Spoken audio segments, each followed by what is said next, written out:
Oke, baik. Assalamualaikum warahmatullahi wabarakatuh.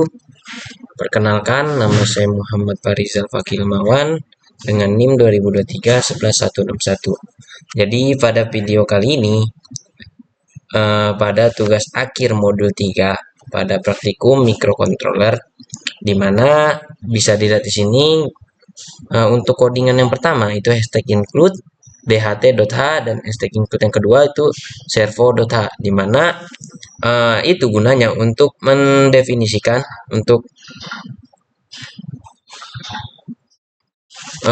memanggil library dari sensor suhu dan kelembapan si DHT11. Untuk yang servo.h itu gunanya untuk mengontrol si motor servonya, untuk memanggil library-nya juga. Nah, di sini ada hashtag define.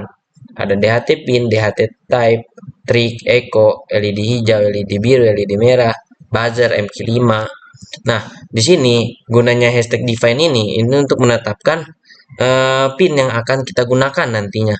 Oke, masuk ke integer NA, integer IN1 dan integer IN2. Nah, itu maksudnya pin untuk mengendalikan si motor DC-nya melalui motor driver L298N. Oke, selanjutnya ada di sini ada DHT pin, DHT tipe. Maksudnya apa? Untuk membuat objek sensor DHT11-nya. Oh iya, di sini ada servo. Nah, ini untuk membuat objek servo untuk mengontrol si sudutnya. Oke, kita masuk ke bagian void setup, di mana seperti biasa serial begin 9600 itu maksudnya untuk mengaktifkan si komunikasi serialnya agar bisa tampil di serial monitor nantinya. Oke, selanjutnya ada DHT begin dalam kurung, itu untuk menginisialisasi di serial monitor nantinya. Untuk sensor DHT11-nya. Nah, di sini ada pin mode. Nah, pin mode ini itu untuk mengatur apakah pin tersebut digunakan sebagai input, sensor, atau output actuator seperti LED, motor, serta si buzzernya. Oke. Di sini ada myservo.attach 3. Maksudnya apa? Ini untuk menghubungkan ke pin 3 si Arduino-nya. Oke, lanjut masuk ke integer MQ5 value. Nah, di sini itu bisa dilihat ini untuk sensor MQ5. Di mana di sini ada analog read MQ5 pin. Maksudnya apa? Itu untuk membaca si tegangan dari sensor gasnya. Oke. Di sini kalau dilihat ada MQ5 voltage. Maksudnya apa? Itu untuk mengubah hasil analog 5 volt. Makanya dari 0 sampai dengan 1023. Oke, lanjut di sini ada ppm value, di mana maksudnya itu untuk mengkonversi nilai analog menjadi nilai konsentrasi gasnya, si ppm-nya. Satuannya itu ppm. Oke, lanjut. Yang kedua ini ada sensor si DHT11. Bisa dilihat pada sensor DHT11. Nah, di sini ada read humidity. Itu untuk membaca kelembapan udaranya dengan satuan persen. Di sini ada float temperature. Di sini kalian lihat ada read temperature. Maksudnya apa? Untuk membaca si suhu udara dengan satuan derajat Celcius. Yang ketiga, yang terakhir ada sensor ultrasonik, di mana sensor ultrasonik ini itu untuk ultrasonik ini bekerja dengan memancarkan gelombang suara dan menunggu pantulannya. Oke, di sini kalau kalian lihat ada trig pin. Nah, trig pin ini nantinya diberi pulsa sebesar 10 mikrosecond untuk mengirim sinyal. Nah, di sini ada pulse in, echo pin high. Maksudnya itu untuk menghitung lamanya pantulan diterima. Nah, satuannya tetap dalam mikrodetik atau mikrosecond. Nah, di sini ada float distance. Nah, di sini juga jangan lupa ada rumusnya duration per 2 dikali 0,0343. Nah, satuannya tetap cm untuk satuan jaraknya. Nah, kita masuk yang pertama itu ultrasonik. Ketentuannya jika jarak kurang dari 5 cm, nah maka LED hijau dia akan menyala. Nah, buzzernya juga akan bunyi sebanyak 2 kali. Nah, bisa dilihat di sini. Makanya di sini kita memakai for integer i sama dengan 0, integer kurang dari 2. Nah, maksudnya, nah di sini kalau kalian lihat eh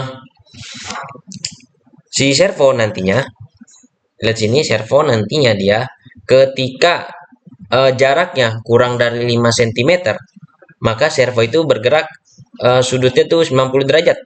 Nah, ketika lebih dari 5 cm, maka kembali ke defaultnya atau kembali ke posisi semulanya.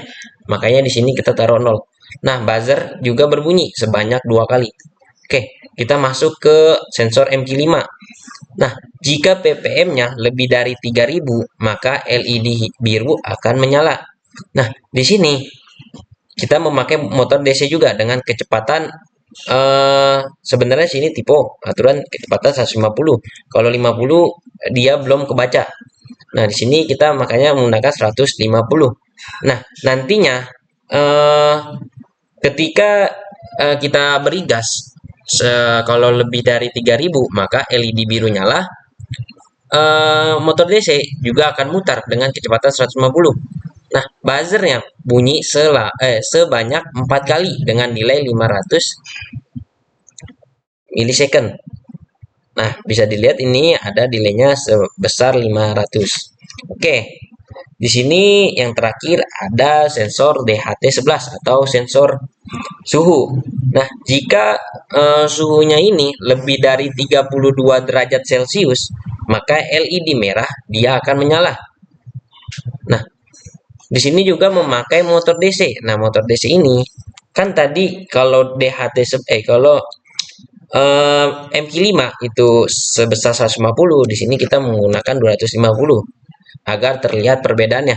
Oke, nanti ketika temperaturnya lebih dari 32, maka si motor DC berputar dengan kecepatan 250 dan lampu merah nyala dan buzzer bunyi sebanyak 8 kali dengan delay 100 milisecond.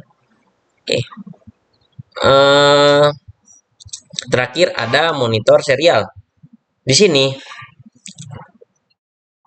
nantinya tuh monitor serial hanya untuk menampilkan hasil pembacaan semua sensor. Jadi kan kita pakai 3 sensor ke serial monitor si Arduino IDE-nya agar bisa dipantau secara real time. Oke, yang terakhir bisa dilihat ini ada delay 1000. Maksudnya itu dia memberi jeda selama 1 detik sebelum mengulang kembali ke loop awal, ke loop paling atas agar pembacaan sensor bisa lebih stabil nantinya. Oke, mungkin itu saja untuk penjelasan codingan secara singkat. Nanti akan dilanjut dengan rangkaian alat serta penjelasan alat dan nanti hasil akhirnya. Oke.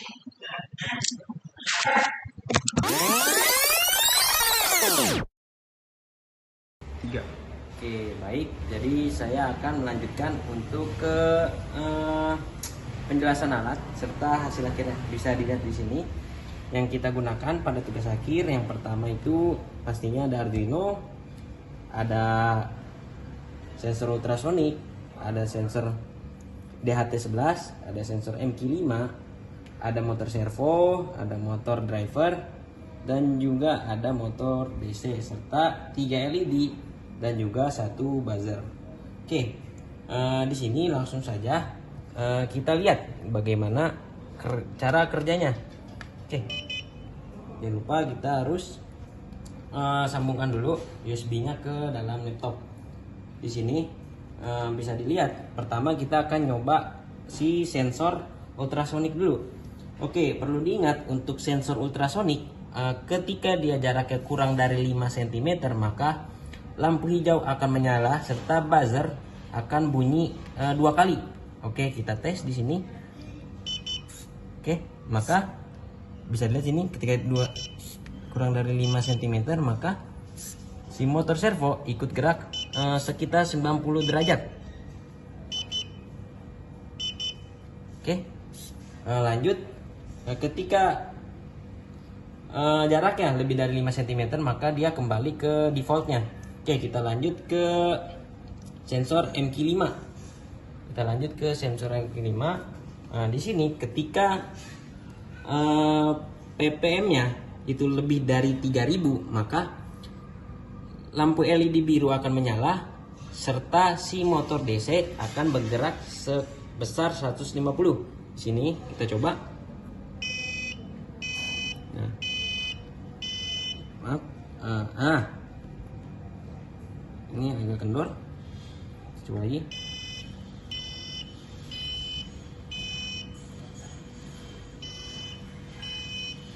Oke, bisa dilihat di sini ketika, nah ini lampunya belum nyala.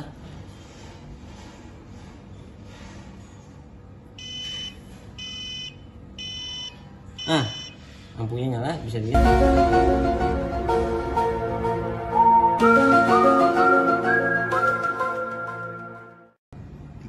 Oke, selanjutnya kita yang kedua ada sensor MQ5, dimana ketika kita beri dia lebih dari 3000 ppm-nya, bisa dilihat di sini, maka LED biru akan menyala dan motor DC ikut muter. Bisa dilihat di sini. Kenapa kita harus bantu menggunakan tangan? Karena bisa jadi itu motor DC-nya tidak membaca dia kalau misalnya kurang nggak besar dia yang kita berikan di codingannya. Oke, yang ketiga terakhir itu ada si sensor DHT11. Sensor DHT11 ketika kita beri dia suhunya, sabar, di sini masih sangat kecil, dia harus lebih dari 32. Jadi lihat, kalau lebih dari 32 maka otomatis 32 derajat Celcius, otomatis si motor DC bergerak, berputar sebesar 250 dan si lampu LED merah akan menyala selama 8 kali buzzernya. Nah, di sini kenapa saya menggunakan 250 tidak 150, karena balik lagi nantinya kalau saya buat kekecilan itu motor DC-nya tidak akan muter.